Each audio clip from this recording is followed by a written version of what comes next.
Everybody, episode 607 of the podcast. It is Sweeping America, the Outdoor Sports Podcast presented by Betfred Sportsbook. It is Tuesday, October 18th, 2022, people. And we got ourselves a fun little Tuesday episode of the Aaron Torres Pod for you. Here's what you need to know.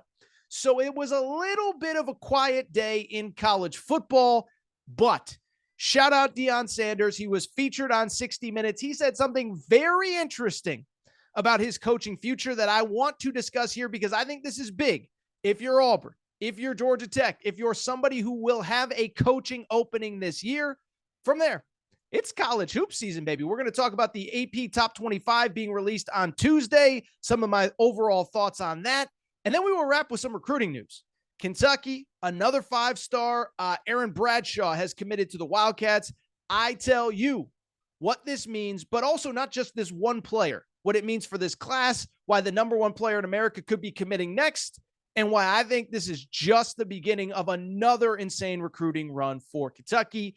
A couple quick things before we get started. One, the new mic is here, people. I got a lot of feedback on Monday's show about the sound quality. Again, I'm not going to belabor the point, but I appreciate everybody being patient. We moved to a YouTube show 5 days a week. There's been a lot of moving parts. So thank you for the patience with the show. The new mic has been great. I appreciate your support, and the quality of sound is so much better. So nerding out on the sound quality there to start the show, I want to thank you. I also want to thank our presenting sponsor, Betfred Sportsbook. Betfred, I've already told you, started in 1967 in the UK, have come to the US and made a big splash. They are the presenting gambling sponsor of the Cincinnati Bengals, of the Denver Broncos, of the Colorado Rockies, and of Aaron Torres Media. And here's the great part. They do more for their bettors than anybody else. I've already told you, they do tailgates at the Broncos game. We sent 2 listeners of the show with friends to the tailgate in the Broncos at the most recent Broncos home game. Also on top of that, bar crawls in Arizona, some cool stuff coming in Ohio as Ohio gets set to launch sports betting on January 1 of 2023. So big things ahead. And right now, here is how you can take advantage if you are a first-time user. Go to the Betfred Sportsbook. You bet $50 on any game this coming weekend. College, pro, whatever game that you like this Saturday in college football, you can bet it. Bet 50, get 250 in free bets, courtesy of the Betfred Sportsbook. It is the best deal going in sports betting. They are a great company. I'm thrilled to be working with them, and we got some big things ahead for the Aaron Torres Pod. Thank you to Betfred Sportsbook. Thank you to them, our presenting sponsor. Also, want to thank Bracket Fanatics, who, of course, is our sponsor of our season-long Aaron Torres Pod Pick'em Challenge. Week 6 of the NFL is already done. It is not too late to sign up for this bad boy. Here's what you got to do. Go to bracketfanatics.com. Click the Join Bracket tab. The bracket name is Torres, Torres. Hopefully you know how to spell my name, but if you don't, go ahead and sign up now. First prize every week. We are giving away $100 every single week to winners. We have 5 winners so far. We will name our week 6 winner later this week. Congratulations to Decade of Dysfunction, a Tennessee fan who won week 5, the $100 cash prize. Also, and this is important, season-long $1,000 cash prize, courtesy of Bracket Fanatics. It is the best offer going. It's free to enter. That's all you got to do. Bracketfanatics.com, join Bracket Torres, and you are automatically entered to win $100 weekly winners, $1,000 season-long cash prize. Well, with that said, let's get to the topic of the day. And the topic of the day, I'll just tell you, Monday was like a little bit of a quiet day in college football. It was really interesting, right? I feel like I was living in Knoxville, Tennessee in a frat house or something. Saturday was crazy. Sunday, the reaction was crazy. And then Monday, you wake up and you're like, that was a great weekend. What is even going on? We had a bunch of great games. Tennessee, Alabama was the headliner. Obviously, outside of that, USC, Utah was awesome. TCU, Oklahoma State was awesome. Penn State, Michigan, not so much. But it was a crazy weekend, and Monday felt like the hangover day where it was like, what is really going on in this sport? What is there to talk about? Well, there was one piece of news on an otherwise quiet day that I do want to discuss, and it involves one of my favorite people in college football, bar none. Deion Sanders, Coach Prime. So on Sunday, a little show called 60 Minutes. Not sure if you've heard of it. It's been on TV for about 70 years. I hope you have heard of it. By the way, if you've heard of the Aaron Torres pod, but not 60 Minutes, shout out to you. You're my favorite kind of human. But with that said, 60 Minutes on Sunday aired an interview with Deion Sanders, and he actually addressed something that I think all of us in college football are curious about. What would happen if one of these big-time schools with a big-time job opening were actually to offer him a job?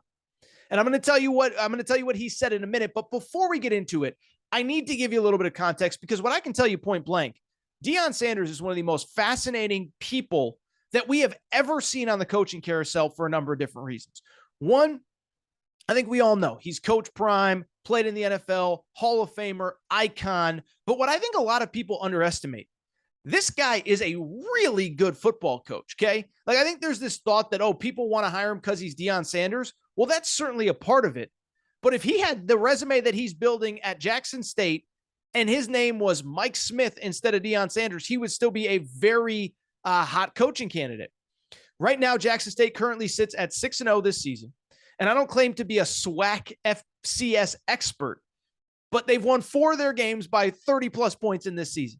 6-0, 30-plus point wins in 3 games. That sounds pretty freaking good to me. On top of that, you go back to last year, and we talked about this a few weeks ago. He went 11-2 last year, 11-1 against FCS opponents. So he did play an FBS team, lost a game to a team that had more scholarship players, recruited at a different level, all that stuff. So in his last 2 years, he is now 17-1 against like-minded competition, against competition that is competing on the same level as him, with the same scholarships as him, with the same resources as him. He's sitting in a little ho-hum 17-1 with 4 wins by 30-plus points this year. Beyond that, he's already done something that a lot of guys, frankly, at the highest levels of college football has not yet proven their ability to do. Deion Sanders has proved and proven, that's probably the right word I should use. He has proven that he can recruit at the highest levels of college football. We all know about Travis Hunter, the number 1 high school player in America who could have gone to anywhere, was committed to Florida State, recruited by Georgia, Alabama, you name it, and decided at the last minute, rather than sign with Florida State, he was going to go to Jackson State. I don't know the number of coaches in college football right now that have signed the number 1 prospect in America. I bet you could probably count them on 1 to 1.5 hands. And I bet none of them ever did it at the FCS level. I know for a fact none of them did it because Deion was the first to do it. I think what's also important to note with Deion, I think people forget, everybody remembers Travis Hunter. He also signed a high 4-star named Kevin Coleman, a wide receiver last year that was like ranked somewhere in like the 50 to 60 range in the 24/7 recruiting rankings. To me, that's important. Anybody can make one huge splash, but he signed 2 top 60 players. There aren't a lot of programs in college football that did that last year. I'll give you an example. Hate to throw a guy under the bus.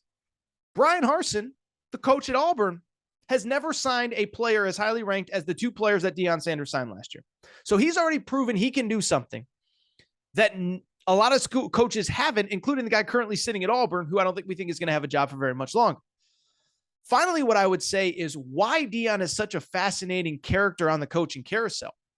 Beyond the win-loss record and the recruiting, I don't think anybody really knows what Deion wants out of his coaching experience. Now, one thing he did say in that 60 Minutes interview, he said, I don't want to coach in the NFL because I love football so much that if a guy's making millions and he doesn't love it as much as me.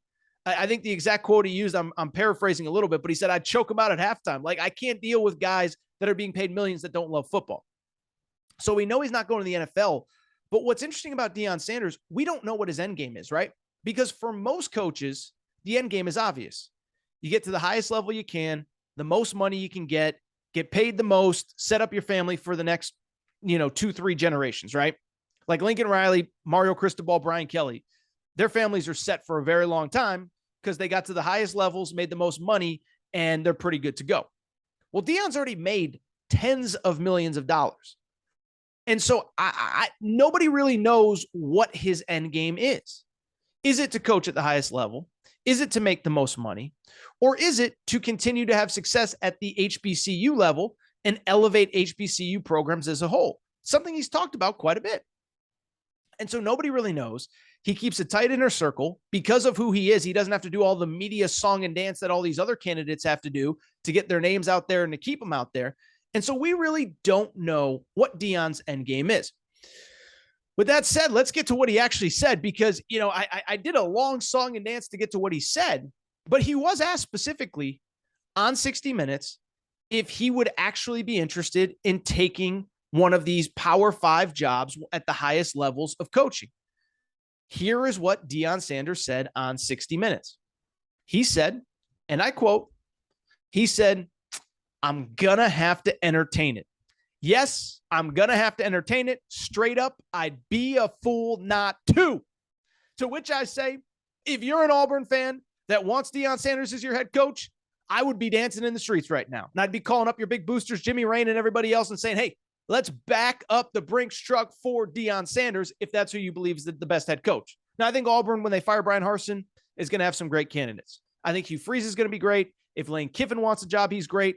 But if you believe that that Deion Sanders is the guy, that is the exact quote that you want to hear. I'm going to have to entertain it. Yes, I'm going to have to entertain it. Straight up, I'd be a fool not to. And so what I would say is a couple things. I know there's a couple people probably listening, Torres, that doesn't mean anything. Of course, what is he going to say? He can't deny it, because if he denies it, then that means that if he ever takes a job, people will use it against him. Well, I do sort of agree with that. I would push back a little bit and let me explain why. Here's why. It's because of something pretty simple. There is a way where if you really have no interest in leaving the HBCU level or leaving the FCS level, you can say it in a way where you kind of leave things open-ended, but also make it clear that you're happy there, right? Like there is a way that he could say, listen, my dream isn't to coach at the highest. Let me be Deion Sanders, who really has no interest in coaching at the Power 5 level. I get asked the same question. Are you going to coach at the Power 5 level? Here's what I would say if I had no interest at all. I'd say, well, you never say never. I'm 1,000% happy here. And listen, could my priorities change in 2, 3, 5, 10 years from now? Is there a job or two, including my alma mater, that I would have to listen to? Absolutely. But for the most part, this is where I want to be, and this is who I want to be coaching. And I can't see a scenario where I'm leaving Jackson State unless it is the perfect opportunity. By the way, I did that right off the top of my head. I could be a head coach. I couldn't call X's and O's. I couldn't call plays, but I got the coach speak down to a science. So there are ways that Deion Sanders could have answered that question that very much could have framed it in a much different way. But that is not how he framed it at all. Instead, he said, I'm going to have to entertain it. Yeah, I'm going to have to entertain it. Straight up, I'd be a fool not to. And so, like I said, if you're one of these schools that is interested in Deion Sanders, I think this is a great day. I don't know who represents him. I don't know who his agent is. But if I'm that person, if I'm an AD at one of these schools that's available, I'm getting on the phone and calling right away and saying, hey, can I get 10 minutes with Deion? Can I get a sit down with Deion? Because I think he's interested. Now, I don't think he's going to leave for any job, right? Like, obviously, I don't think he's a perfect fit at Wisconsin, as an example. I can't see Deion doing dairy farms, okay? I don't think that's where we're going with this one. I don't think Colorado has the money or the resources. ASU, I don't know. I mean, do they have the money? Do they have the resources? Do they have whatever? But I'll tell you this, it does sound to me like he's interested. Now, keep in mind this, and he's interested in other jobs. Maybe Auburn, maybe another SEC job. Obviously, Florida State. It sounds like he's at least interested. And it is worth noting, by the way, he's mentioned that he's interviewed for Power Fives. Mentioned that he interviewed for Arkansas when Sam Pittman got the job. What I found interesting, and I don't think people have talked about it enough, he said that he interviewed for TCU. TCU, the only time that they've opened in the last, let me rephrase. The only time the TCU job has opened this century was last offseason, which means as recently as last offseason, he was interviewing for jobs. And so I bring it up to say, if I'm an Auburn fan today that wants Deion, if I'm a Georgia Tech fan, remember, Deion played in Atlanta, that wants Deion, I think today's a great day. Listen, I don't think he's going to take every job, but I'll tell you, that quote to me was very revealing. And that quote to me, I think it means that he is probably more interested in moving up the Power 5 ladder than I thought. Because again, it's hard to gauge. It's hard to know. It's hard to read him. But I got the sense he's coaching in the group of five or the FCS. He's coaching at HBCUs and he loves it. Well, I get the sense that he's open to listening, and I get the sense that for the right job, he's willing to leave. So Auburn, back up those Brinks trucks. Georgia Tech, I don't know how good your booster situation is, but figure it out. Deion is ready. Coach, let me put it this way. Coach Prime is ready for prime time. Make it happen, guys. Make it happen. Let's switch gears. Let's talk a little bit of college hoops. College hoops, as crazy as it sounds, we're literally 3 weeks away from college hoops. It doesn't seem possible. It doesn't seem conceivable. I can't believe that we are almost there. Yet here we are just a few weeks away from the start of college basketball season. And if you needed an indicator of how close we actually are to college hoops, well, it actually came on Monday when the first AP poll of the college basketball season, the preseason AP poll, came out. And so what I want to do here over the next few minutes is react to what I saw and just share my general thoughts about the AP poll. And one thing I will say is two things. One, I know how all of you feel about AP polls and polls in general. And I think you all know how I feel about polls. Ultimately, they really don't mean all that much. In college football, we have the college football playoff poll, which is the one that actually matters. In college basketball, we have this thing called the NCAA tournament, which is the part that matters. And so polls really don't matter all that much. But at the same time, as I always say about polls, if we're going to do them, we might as well do them right. And so what I want to do is react and basically tear apart everybody that votes in them. No, I'm just kidding. We have a lot of great voters. But I do obviously have some reactions. I want to share the teams that I think the voters got right, the ones that they got wrong, teams that are overrated, teams that are underrated. Just basically go through 10, 12 minutes of college basketball, and then we'll get to the Kentucky recruiting news to wrap the show. But before I get into kind of all my reaction, first of all, let me just read you the top 10 just to kind of give everyone some context here on what we're looking at in terms of college basketball as we get closer to the start of the season. First AP poll is dropped on Monday. Here's the top 10. North Carolina, which obviously played in the national championship game last year, is number 1.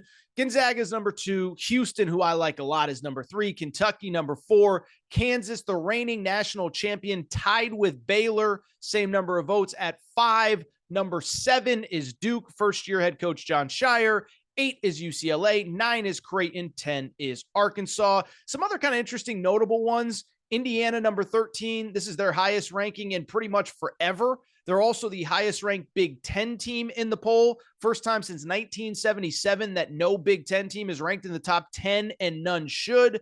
Villanova is 16, first year without Jay Wright.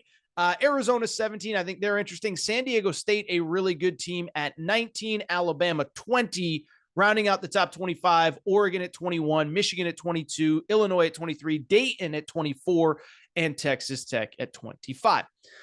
So let's get into some reaction. Let me start by saying this. Since I'm a man of the people, since I'm not always one to always complain and you know what and moan, let me start by saying this. Pollsters, congratulations. You got the right team right at number 1. And it's interesting, right? Because there's this weird thing going on right now of, is North Carolina overrated? They made a run late. And Ken Pomeroy did release his top 10, and I think, or he released his rankings, I should say. And I think North Carolina actually came in at number 9. So what I would say about that, first of all, you guys know my stance on Ken Palm and in general, analytics in general. I just think they're a nice tool. They're an important tool. They should absolutely be used and consulted. They shouldn't be the only tool. And I don't believe North Carolina is the ninth best team in the country. And I'm not saying Ken Palm is wrong. I'm just saying this is my own personal opinion. I do think North Carolina is the correct team at number 1. Keep in mind, it wasn't just an NCAA tournament run last year for North Carolina. They were really pretty good over the final 2 months of the season, as I've told you many times. After they lost to Duke for the first time in they play them 2 times in the regular season. They played the first one in Chapel Hill. After that game, North Carolina went 13-3 over their final 16 games. That included a win over Duke at Cameron Indoor. Duke was a really good team. 4 first-round picks, I think they ended up having. They beat Duke in the Final Four. They beat Baylor, the reigning national champion. They beat UCLA, who we're going to get into in a minute. So do not tell me that, they just got hot in the tournament. No, they were really good over the final 2-3 months of the season, and now they bring back 4 starters, including Armando Bacot, the runner-up for ACC Player of the Year. They bring back Caleb Love, who I think will be a first-round pick. They bring back RJ Davis, who was really good. And they also bring in an impact transfer in Pete Nance from Northwestern. By the way, I should say, before I get to the rest of my thoughts on the poll, if you missed it about 2 weeks ago, we did top 10 storylines in college basketball. I'm not going to do deep dives on all these teams. You can go back and look at you can go back and listen to my top 10 storylines because I think that's going to cover a lot of what we're talking about now. But I do think the pollsters got North Carolina right at number 1. Let me just say this. I do not agree with Gonzaga at number 2. And what I'm not going to do, don't worry, I'm not going to do the Torres freak out, yell, scream, throw my arms around if you're watching on YouTube. I get why Gonzaga is number 1. It seems as though for most of the media, I'm not one that subscribes to this. I think most of the media truly believes that it's North Carolina or Gonzaga at number 1. I disagree, and I'll tell you why. Listen, I by the way, I have them top 5, top 7, somewhere in there. But I would have Houston ranked ahead of them. I would have UCLA ranked ahead of them. I would have Kentucky ranked ahead of them for sure. So that's about a 5-6 range, whatever. But what I would say about Gonzaga, everybody loves Drew Timme. I get all that. Let's remember, they lost a veteran point guard, Andrew Nembhard, first pick of the second round in the NBA draft. And they lost the number 2 pick in the draft, Chet Holmgren, who was their best, probably their best overall player, rim protector, shot blocker. And while I like this team, I wouldn't say that I absolutely love it. And I think what's important to note, I understand they bring back a lot. They have a player. I think there's one player I do want you to keep your eye on, Julian Strother. He's a wing.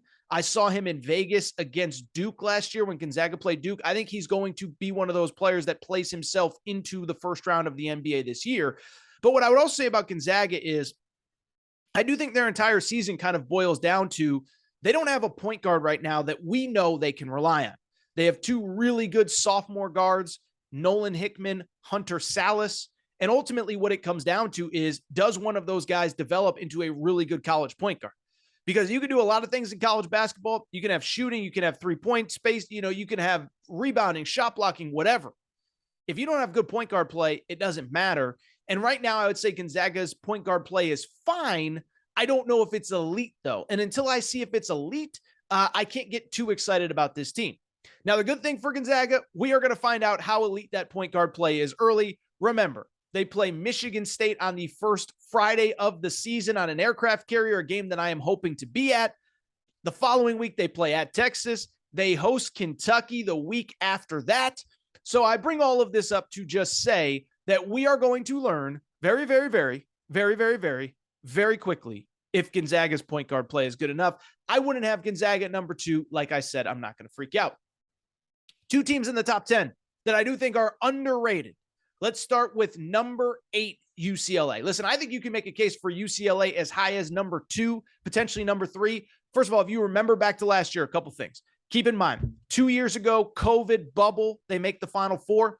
I think what's easy to forget last year, they cruise into the Sweet 16. Their best player, Jaime Jaquez, is hurt.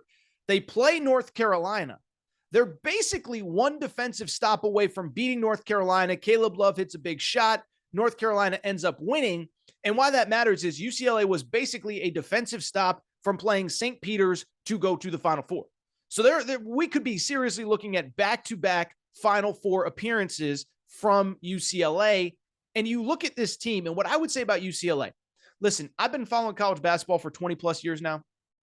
There's a pretty clear formula to what it takes to win a national championship. You need good guard play. You need NBA caliber players, and you need veterans. It's really hard to do the one and done thing, right? And UCLA has all that. Tiger Campbell, their starting point guard, I believe it's his 5th year in the program, his 4th year as a starter. That's like inconceivable in modern college basketball. He is back for a 4th year as a starter in college basketball. That's insane. Jaime Jaquez is kind of that hybrid. He is an NBA prospect, potential first rounder, who also is a 4th-year player in the program, 2nd leading scorer, leading rebounder last year. And we found out after the fact he was playing on a really bad ankle that required surgery. Imagine how good he will be at 100%. And then UCLA does have 2 freshmen that are really good. Amari Bailey, the point guard, is really good. He can play on the ball. He can play off the ball. I was talking to somebody at UCLA the other day. They said he's a good teammate. He's not a guy that needs the ball in his hands. He doesn't need the spotlight. I think he's going to be really good. And then Adem Bona. I was talking to Sean Farnham, the guy from ESPN, superstar analyst. He said Adembona reminds him of a young Amari Stoudemire, that athletic, that physical, that tough around the rim. And you add that athleticism to UCLA, oh, it's scary season for the Bruins. I think you could have them as high as number 2. I would have no problem with it. I should mention Sean Farnham. I told you I talked to him. He said he had UCLA at number 3 coming into the year. And so to me, if Sean Farnham says they're number 3, they're really good. The other top 10 team that I think is a little bit underrated, well, I would say 2. I do like Creighton more than most. Creighton is a kind of the analytics versus the eye test kind of darling of this offseason. The analytics don't like them. I don't really care about the analytics. They have 2 really good point guards, Ryan Nembhard, Andrew Nembhard's younger brother, Sharif Mitchell. Both were hurt late in the year. They have maybe the best center in the Big East in Ryan Kalkbrenner. They have an NBA draft prospect in Arthur Kaluma on the wing, and they added Baylor Shireman, one of the best transfers. I think they're underrated at number 9. And I would also say I do think Arkansas at number 10 is a little bit underrated. Listen, I've talked about Arkansas a ton, but one, we can just trust Coach Muss at this point, right? Back-to-back Elite Eights, always playing their best basketball late, and they're going to be in the mix late. I would also say on paper, this is the best team that he's had coming into a season. Now, they're super young. It's going to take time. But as I've told you many times, 3 McDonald's All-Americans, Anthony Black, Jordan Walsh, and Nick Smith, the potential number 1 pick in the 2023 NBA draft. I would also add, there's another freshman who has been blowing up behind the scenes. Barry Dunning has really impressed people around that program, according to some reports. And the transfers are really good. Trevon Brazile, I think, is going to be a first-round pick. I think him and Jacob Toppin from Kentucky are the breakout players for this season. Also, Jalen Graham. Arkansas had an open practice on Sunday. Jalen Graham was supposedly a star, according to our Torres on the Hogs guys. So I do like Arkansas to be a little bit underrated. I would add Tennessee at 11 is a little bit underrated. They returned most everybody off of a team that was red hot going into the NCAA tournament last year. I really do like Tennessee as a little bit of an underrated team. Most overrated team to me, I really don't get the Texas hype, okay? Texas comes in at number 12. They return a bunch off of last year's team. And a couple things stand out. They weren't that good last year. And listen, they were hyped, including by me. I am responsible as anybody for hyping Texas. I had them in my preseason Final Four. But you watched them last year, and it just never really clicked throughout the season. They were good. They were fine. I don't know that they were ever great at any point, and that's backed up by the fact that they never won more than 3 games in a row in Big 12 play last season. Think about that. Once conference play started, they never won more than 3 games in a row. They entered the NCAA tournament at 20. What are we looking at here? They entered the NCAA tournament at 22-10 overall, 22-11 overall. And I would say, look, they did win an NCAA tournament game. They beat Virginia Tech in round 1. They lose in round 2. This year, they actually bring back most of the core that was a little bit dysfunctional for them last year. Timmy Allen's back, good player, tough player, not really a three-point shooter. Christian Bishop is back, not a shooter. And Marcus Carr is back. And Marcus Carr played point guard last year. Now, what they're trying to sell you is that he's better off the ball. I disagree. I don't think he is. And they have brought in Tyrese Hunter, one of the top transfers from Iowa State, to play on the ball. I think that causes friction. I don't think that Marcus Carr is better off the ball. And I would add, I don't really think most of their problems from last season were fixed. Last year, they couldn't shoot. Well, Tyrese Hunter is a good shooter, but nobody else really is. They brought in another super athletic freshman, Dylan Mitchell, who's a potential first-round pick, NBA draft type talent, but he's an athlete freak kind of guy. He's not a skill Villanova ball fake kind of guy. So I'm not excited about this team.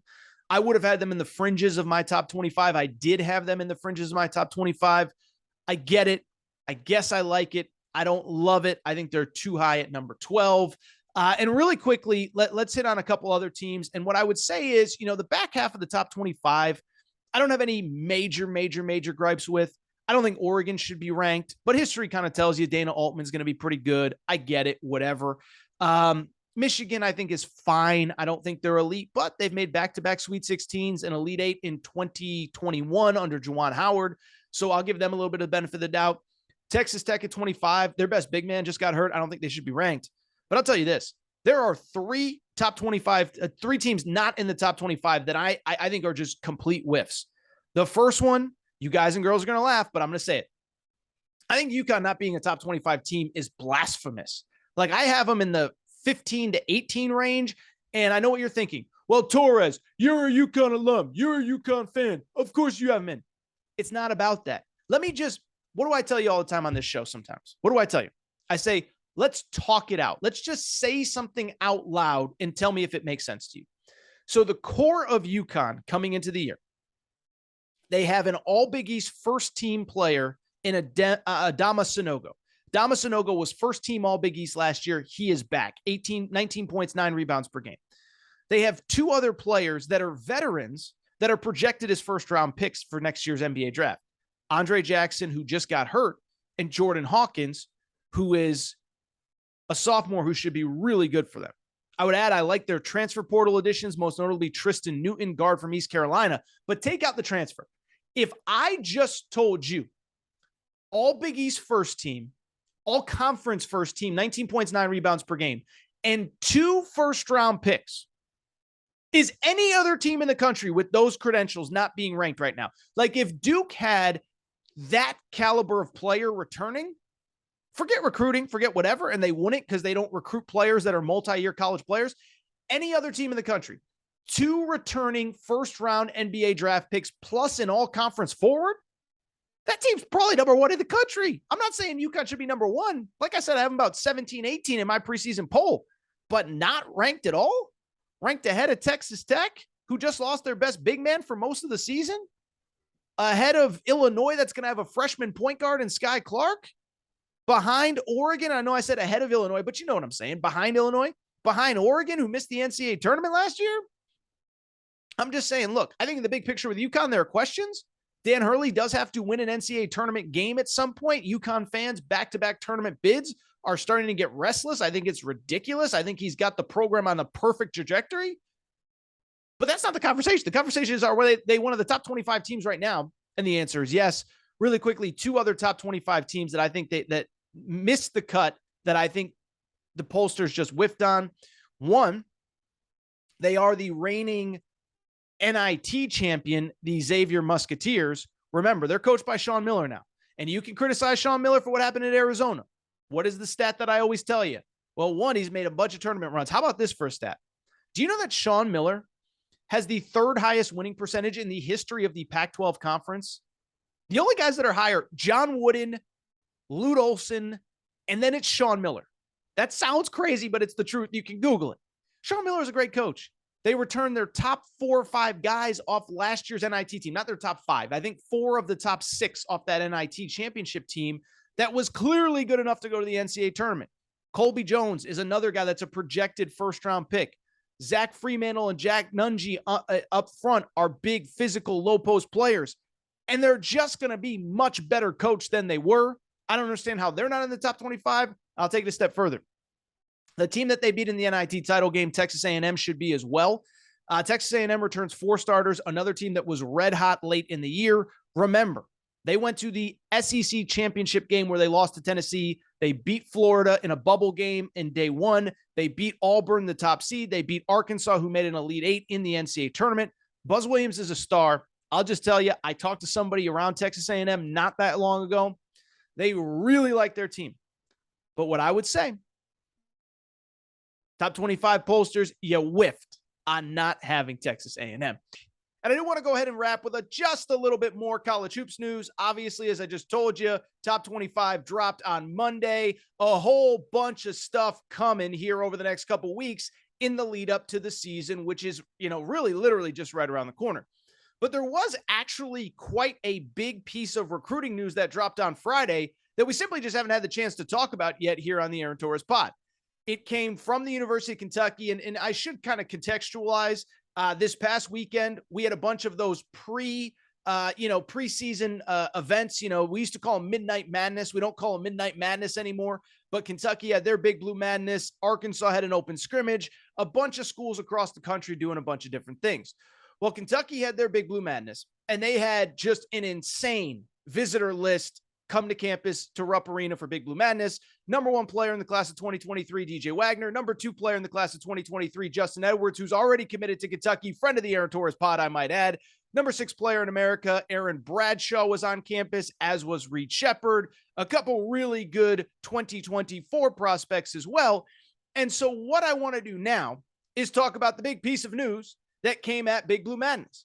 Because as I said, Aaron Bradshaw, the number 6 player in the high school class of 2023, 7'1" center from New Jersey, he made a very surprise commitment late Friday night when it came to college basketball. Aaron Bradshaw, number 6 player in America, drum roll please, he committed to, probably shouldn't be surprising, he was on Kentucky's campus, and he commits to the University of Kentucky, solidifying what is shaping up to be one of the great classes in the history of the John Calipari era at Kentucky. John Calipari has already gotten commitments from the number 2 player in the class, Justin Edwards, the number 9 player in the class, Robert Dillingham, Reed Shepherd, a top 25 player whose father played at Kentucky, now has a commitment from the number 6 player in America, and Aaron Bradshaw. And I'd add, there is one big piece left to this class, which I think is going to drop here in the coming weeks. Let's talk about it all. First of all, I will say this. The Aaron Bradshaw news was legitimately stunning, okay? Kind of a strange recruitment for him. And listen, this happens in recruiting sometimes. As I always say, doesn't make him a bad person, doesn't make his fan, well, whatever. The bottom line was this was a kid that seemed as though he was ready to commit back in July. All signs pointed towards Kentucky back in July. Then we find out that his mother really kind of just said, hey, Aaron, great name, by the way. She's got great taste in names, neither here nor there. But she said, hey, Aaron, I just think, this is a life-changing decision. Take some more time. Let's kind of really think this thing through before you make any decision. And so after that, at that point, Louisville's recruiting him. The G League Ignite program is in the mix. And of course, Kentucky is as well. And at the time, the belief was he's going to take some more visits in the fall. He's going to make his commitment in mid-November at the end of the early signing period. And none of it really kind of, none of it really sort of happened. So there was always this belief that, once he didn't really make a bunch of visits after he said he would, that it was going to maybe come a little bit quicker than anticipated. But even as recently as last week, I talked to somebody, somebody that's pretty smart on this stuff, and I didn't get the sense from them that there was any indication that this kid was going to commit. Only he does. And now he adds a fascinating piece to this 2023 Kentucky class and really the 2023-2024 Kentucky team in general.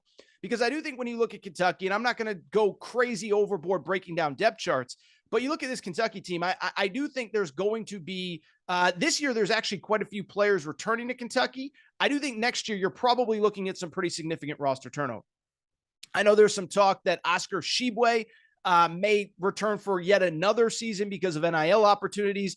I'll believe that when I see it. Not to say it can't happen, but I'll believe it. Same with Severe Wheeler, who will have probably graduated by that point, the point guard. You'd think Kason Wallace will go pro. You'd think Jacob Toppin would go pro. And there's 2 or 3 other guys that are kind of on the fence. And so now, with a 4-player recruiting class that features 4 top 25 players and 3 top 10 players, John Calipari and his staff can sleep at night, right? You have the point guard is set. Rob Dillingham, number 9 player in America, number 1 point guard in America, is committed to Kentucky. So that spot's good to go. Justin Edwards, I've mentioned him a few times, number 2 player in America, a wing. He's good to go there. Now you have not 1, but 2 shot blockers in the low post. Aaron Bradshaw, as I said, a 7'1" player. I really, really, really like his talent. One thing about him, 7'1", but he plays hard from everything I've seen. Over the years, it's been kind of a talk of kind of improving his motor. Every time I've seen him in person, the motor has been great, but plays really hard, flushes everything at the rim, elite shot blocker. Oh, by the way, an improving jump shot. And I think that's important to note because Kentucky actually already signed an elite shot blocker in the class of 2022, who was originally part of 2023, Ugonna Kingsley. If you remember a few weeks ago, we talked about him. He was supposed to be a senior this coming season, decides to reclassify, decides to enroll at Kentucky. And the idea was it was almost Aaron Bradshaw insurance. We don't know if we're going to get this 5-star kid. So let's take this other kid. Let's bring him in. Let's either let him redshirt or really ease his way into college basketball. And he'll be ready to go for 2023, 2024. Well, now there's a very good chance that you got both of them. Now, one thing about college basketball, you never want to look too far ahead and project out rosters. But if you get both, You can't put a price on having two elite shot blockers, one a top 5 prospect, another who has a year of college basketball experience under his belt. I'm just telling you, shot blocking changes games. Look at what Duke was like last year with Mark Williams on the floor, Chet Holmgren at Gonzaga. You can't put a price on having two 7-footers, which is exactly what Kentucky will have. And I really like how all the pieces have started to come together for next season, 2023-2024. I would add, there is one very obvious piece that could still be coming that we need to discuss that I think is going to come here in the next couple weeks. And that is DJ Wagner, the player who I just mentioned, is the #1 high school player in the class of 2023. And I'll just tell you this, nothing's guaranteed in recruiting, but there couldn't be more signs that it's ultimately going to be Kentucky. Now, we've talked about this kid a million times. Father played for John Calipari at Memphis. Grandfather played at Louisville. Grandfather gets hired by Kenny Payne, and we all thought it was a done deal to Louisville. Well, fast forward, and a couple things have changed since then. One, just all of the buzz and all of the momentum has gone towards Kentucky over probably the past 8 weeks or so, since kind of the end of July into August, kind of that end of the recruiting period. Two, and this is really important, well, really 3 things. One, he visited Kentucky this past weekend. He doesn't plan on visiting Louisville. I think that's a great sign since he's already visited both campuses. But 3, he signed an NIL deal with Nike. He is officially a Nike athlete as a high school basketball player going into college. Yeah, that's a great sign for Kentucky, because at the end of the day, we've talked about this. I'm not saying it could never happen, but I just don't really see the scenario where a kid signs a deal with Nike as a Nike athlete and then goes and plays at another college. It's not what Nike wants. I'll be honest, I don't know it's what Louisville and Adidas want. Now, Kenny Payne might want it as the Louisville basketball coach, but if you're Louisville and you're one of the flagship Adidas programs, I don't know that the folks at Adidas are over the moon to have your best player wearing Nikes.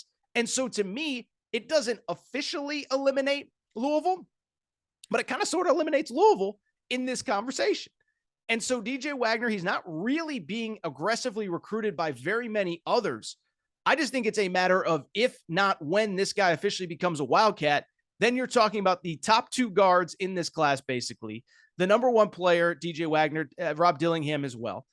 The best wing in this class and the best shot blocker of this class. That is a heck of a place to start with this roster. And then you're obviously going to have 1 or 2 returnees, maybe a few more. You're going to add some plug and play transfers. That's going to be a really, really, really good team going into next year. In terms of DJ Wagner, I would think this thing is going to happen soon. I don't see why you drag it on. I don't think the family is about creating drama or anything around the recruitment. That's not what they've been like since this recruitment process started. I don't think it's who they're going to be going forward.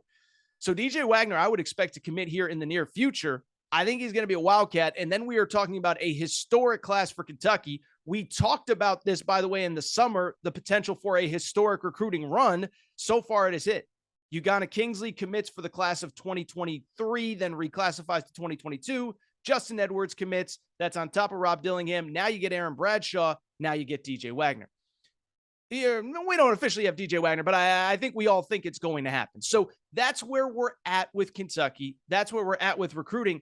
I would add a few more thoughts just overall on Kentucky going into this season, but really looking at this recruiting class as a whole. One, here's another variable from Friday night that I don't think can go unmentioned. On top of having several elite recruits in the class of 2023 on campus, DJ Wagner, Justin Edwards, Aaron Bradshaw. You also had 2 of the top 5 players in 2024 on campus as well. Ian Jackson, a guard from New York, and Carter Knox, a forward whose brother, Kevin Knox, played at Kentucky. To me, that's important for a couple reasons. One, I don't claim to be a recruiting guru. I would think Kevin Knox, leader in the clubhouse, has to be Kentucky. But at the same time, why I think that's important is because, one, you already have a player that is committed on campus in Justin Edwards, really 2 with Reed Sheppard. But then also, you have a top 5 player in the senior class that commits on the spot. And you see how the fan base reacts. You see how the coaching staff reacts, how social media reacts. You think that doesn't play a role with those 2024 kids? So I think you just talk about a perfect scenario for Kentucky. This kid commits on campus. It's great for this coming class, but it's great for the following one as well. A couple more thoughts. One, shout out to the 2 lead assistant coaches at Kentucky that have been there now for a year. Orlando Antigua and Chin Coleman. I've talked about them a lot on this show. If you remember, these two guys got hired following the COVID season at Kentucky, or Kentucky was a disaster. The 2020-2021 season, Kentucky finishes whatever it was, 9-15, I think it was, missed the NCAA tournament. And when that season ended, John Calipari redid everything on his roster, brought in a bunch of transfers, went older, but he brought in two high-profile assistant coaches, Orlando Antigua and Chin Coleman, who were both working at Illinois at the time, and he basically handed them the keys in recruiting. And what I said at the time, I said, look, you're probably not going to see the impact of these guys on the 2022 class. 2023, 2024, 2025 is when these guys are going to make their hay. And that's exactly what they're doing. You get DJ Wagner, you're going to have the number one class in America. And credit to those guys, right? I mean, this is why you pay assistant coaches big time money. They're probably the two of the highest paid assistant coaches in college basketball. This is why you bring them in. They're delivering on what's promised, which is bringing elite players and elite talent back to Kentucky. And finally, what I would say is this, and I know the non-Kentucky fans still listening are probably like, dude, I've heard this a million times with Calipari. Well, first of all, the last time Calipari had a class this good potentially on campus, probably I would say this is going to go up there with the 2013 class that had Julius Randle, the Harrison twins, Dakari Johnson, etc. Well, that class made two Final Fours, played for a national title in 2014, and had an undefeated regular season in 2015. So if the argument is that you hear this all the time with Calipari, this is the best class he's had since he went to back-to-back Final Fours in 2014 and 2015. But what I would also say is I have heard this buzz that this could be Calipari's last real run. Essentially, sign the number one class in 2023. You'll have DJ Wagner, the son of your first one and done, DeJuan Wagner at Memphis, and then you close out your career and go out on a high. Because remember, part of John Calipari's contract that he signed that was deemed a lifetime contract a few years ago, there was a clause that after 2023, 2024, he could retire and get an administrative position at the University of Kentucky for the remainder of his life. And so I think a lot of people have kind of put two and two together, sign the son of your first great recruit, go out with a bang, go out after 2024. I'll just say I don't buy that story at all. I don't buy that narrative at all. First of all, Calipari said, like, I love doing this. I don't plan on leaving anytime soon. Two, anyone who knows John Calipari, spent any time with him, I can just tell you that is not a man that is built for retirement. He's he's energetic, he's fiery, he's this, he's that, he's the other thing. I don't get the sense that he wants to step away. I don't get the sense that he's like Jay Wright that's burned out and wants to try other things. Even Coach K, I don't think Coach K really wanted to leave. I think he was just burned out after that COVID season when he announced his retirement. Roy Williams, I think, was ready to step aside. I don't get the sense that John Calipari is at all. But what I'll say is he's going to have a heck of a class in 2023, 2024 to make a run at a potential second national title. We'll see what happens here first. And but I don't buy that John Calipari is, of course, leaving the University of Kentucky after next season. With that said, I think it's time for us to get out of here. I want to thank you guys and girls for listening to today's episode of the Aaron Torres Sports Podcast. If you are not subscribed, please make sure to do so. Also, tell a friend if you can. By the way, how you guys liking the new mic? Sound quality is so much better. I appreciate all of you who were patient with this show while we work through a lot of the technical issues. We should be good to go here as we ramp up towards basketball. If you're not subscribed, please make sure to do so. Apple, Spotify, Amazon Music, Google Music, wherever you listen to podcasts, make sure you're subscribed. Also, make sure to rate and review the show. Go ahead, give us a quick 5 stars. Let us know what you like, what you don't like, all that good stuff. Make sure you're following on social media at Aaron_Torres on Twitter, at Aaron Torres Pod on Instagram, Aaron Torres Podcast Questions at gmail.com, Aaron Torres Podcast Questions at gmail.com. Thank you for your support. Thank you to our sponsors, Betfred Sportsbook and the Betfred Sportsbook app. Thank you to Bracket Fanatics. And I think that's all for today's show. Shout out to Tornkren. Shout out to Rachel, who hates my voice. Shout out to JJ Redick, you F-head. Unblock me, bro. Unblock me. I'll be back on Wednesday. New episode of the Aaron Torres Sports Podcast.